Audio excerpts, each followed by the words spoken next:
What's up, Celtics fans? Harrison Graham here from Chat Sports. On our main Chat Sports YouTube channel, I broke down the top 25 NBA free agents to be this offseason. Thought I'd bring that video over to you guys here on Boston Celtics today so you can keep an eye on some of the names to watch out for in free agency. If you want more Celtics videos all offseason long, all you got to do, hit that big red button and subscribe. Share that link below with a friend. It's youtube.com/CelticsTV.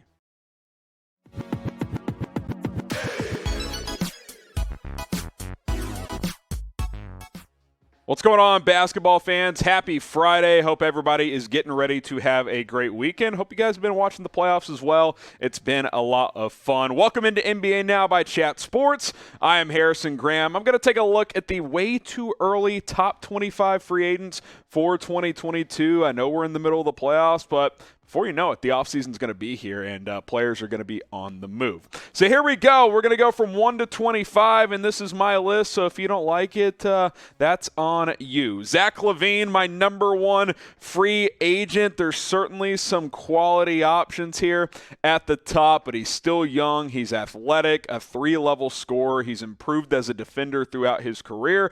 And then we found out he played through a knee injury this year and still put up crazy numbers. He's my top free agent for 2022.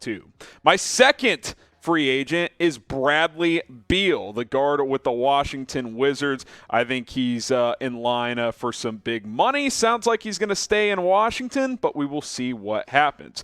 Kyrie Irving, who's got a player option this offseason. He's my third free agent in NBA free agency this year.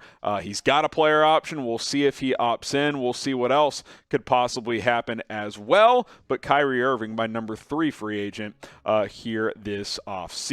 How about James Harden, who just went crashing out of the NBA playoffs with the Philadelphia 76ers? He's got a $47 million player option, so a pretty good chance he'll opt in. But if not, he is free to sign elsewhere or re-sign with the Sixers on a long-term deal. I think he'd be eligible for a 5-year, $270 million max. I'm not giving him that, but some team out there might if he becomes available. Now pick a guard out in free agency. Type ZL for Zach LaVine, type KI for Kyrie Irving, type BB for Bradley Beal, or you can type JH for James Harden. If you could pick any of these guys, who would it be? Let us know down in the comments.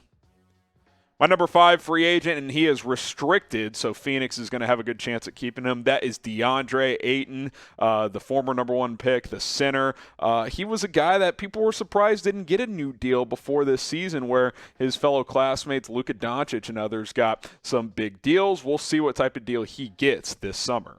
Number 6, Colin Sexton, who is also a restricted free agent. Did not play this year because he had a knee injury. I think he played the first couple of games, then he got hurt, but 24-point scorer in his last full season. I think a team could give him big money. The Cavs would like to keep him. Miles Bridges, another restricted free agent here, who really had a big season this year, averaged over 20 points per game. I think if you're the Hornets, you got to keep this guy around because he's a part of that young nucleus, but he might sign an offer sheet elsewhere to see if Charlotte will match. Jalen Brunson, who is an unrestricted free agent with the Dallas Mavericks. There's been a lot of buzz, a lot of chatter on teams being interested. Dallas would like to keep him as well. Really had a breakout season, averaged over 16 points, and has been playing great for the Mavs in the postseason. Will the Mavs re-sign Jalen Brunson? What do you guys think? Type Y for yes, type N for no. Curious to see where you guys stand on this one down in the comments section. Anthony Simons, who's a restricted guard for the Portland Trailblazers. I'm a little more bullish on him, a little higher on him than some others. I thought he had a really nice season, took advantage of Damian Lillard getting hurt and missing pretty much the whole season. I think he's a really good scorer, and I think he's going to make a lot of money. How about Tyus Jones? I'm also higher on him than others. He's pretty much been a backup point guard his entire career, but the Grizzlies this year without Ja Morant, I think, are 22-6 now or something like that. Tyus Jones, a big reason why. He's a damn good backup point guard, and I think he'd start for a lot of teams. He's my number 10 free agent this offseason. Our NBA coverage is going to start ramping up. We had a news and rumors video go out yesterday. Top free agents today. NBA draft lottery next Tuesday night. We'll be live for that. So, hey, basketball fans, we're back. Lots of videos to come. YouTube.com/ChatSportsTV. Subscribe today here on Chat Sports for full NBA coverage. And also, we have 6 NBA team channels that you guys can subscribe to. The 6 on screen will kind of rotate through the links below. You see that Mavs one right there, youtube.com/MavsTV. But we're rotating down below. Lakers Report at almost 44,000 subscribers. Warriors today closing in on 30,000. Mavericks today at over 16,000. Celtics channel at over 8,600. 76ers now almost at 6,000 subs, as is Knicks now as well. Go check those out. The link to all those channels will be in the description of this video. Okay, number 11 here, Mitchell Robinson, the center with the New York Knicks. I thought he had a nice season this year. Be curious to see if the Knicks keep him around. I think he's a guy who can be a double-double impact player on a contending team. How about Lou Dort with the Oklahoma City Thunder? He's got a team option, so pretty good chance the Thunder will exercise that. But if not, curious to see what he gets on the open market. Great defender, has improved offensively in each of the past couple of seasons. How about Bobby Portis, who really was a big part of that championship team last year and has been playing well this year too, averaged about 15 and 9 for the Milwaukee Bucks. He's added a three-point shot in recent years. Good defense, good culture guy. He's really kind of turned his career around after a shaky start. Yusuf Nurkic, who when healthy is a great offensive player, does miss a lot of time, but if there's a team out there that needs scoring down low, Nurkic can provide that. He can space the floor a little bit as well. I have him as my number 14 free agent.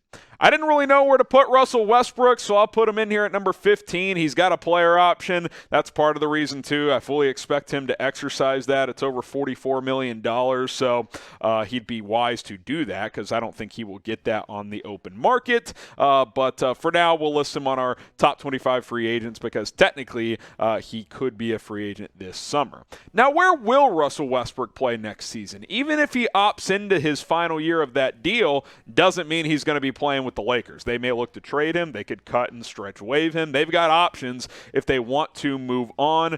Take a guess at it in the comments. Where will Russ play in 2022-23?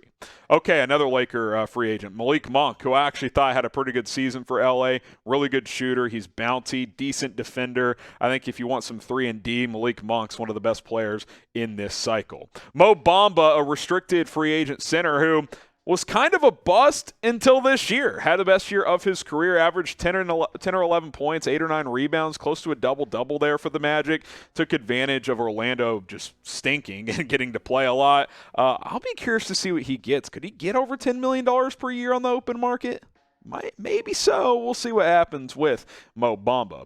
Dennis Schroeder, who was playing really well with the Celtics, played okay with the Rockets after he got traded, but still a good combo guard. He can play the 1, he can play the 2. I think his best role is as a sixth-man type, so contending teams that could use a combo guard off the bench, I think Schroeder's a pretty good option. As is Victor Oladipo. 3 months ago, you would have been like, well, Oladipo's just going to have to take a minimum deal with someone, but he got healthy, started to play, and he's been in the playoff rotation for Miami. And you know what? He's actually played pretty darn well. I wonder if he's kind of made himself a little bit of money. I'm not going to say anything crazy, but mid-level, perhaps? I think that's a possibility for Oladipo, whereas a couple months ago, probably would have had to sign a second consecutive minimum level contract. How about P.J. Tucker, who the ageless wonder, right? I mean, he averaged 7.5, 8 points, 41% from 3 this year. He's a dog defensively. I've always liked P.J. Tucker, and he's always on championship caliber teams. We'll see what happens there with him. Gary Payton II with the Golden State Warriors finally found a home. Now, he had that elbow injury in the playoffs, which stinks for him. We'll see if that impacts his market, but I think a mid-level type of deal for him somewhere could be in store. Great defender. Doesn't shoot a lot, but when he does, shoots at a very good percentage. Andre Drummond, who there's mixed opinions on him, but you know what? He's a great rebounder. He's a decent defender. He can finish around the basket. I think he's a great backup center. I don't want him starting for my team, but if he's my backup big, I think he could do a lot worse. Ivica Zubac's kind of the same boat here. Energy guy. He can start if you need him to, but ideally he's an energy big off the bench. He's had some good moments with the Clippers in recent years. We'll see if they bring him back or if he lands elsewhere. Montrezl Harrell with the Charlotte Hornets. Great offensive player, can really score, good roller. Can't play defense at all, though, so it's got to be the right fit for him. I'd like to see him stay in Charlotte, run that pick and roll game with LaMelo Ball. I think that'd be pretty interesting, especially if they hire Mike D'Antoni. And then Nick Claxton, who did some good things this year for the Nets. He can't make a free throw. I'm not sure he's made one yet. What'd he go? 0 for 10 to start that one playoff game? Just a disaster. But good energy, good shot blocker, finishes around the rim. I thought he did some good things for Brooklyn this year when they had very little post-production. There you go, our way too early top 25 free agents for 2022. Free agency gets going officially on June 30th. We'll find out before then which, player options, team options get exercised, and so forth. I'm Harrison Graham signing off here on NBA Now by Chat Sports. Appreciate you guys for tuning in. Be sure to subscribe. The link is right there, and we'll see you next time here on the channel.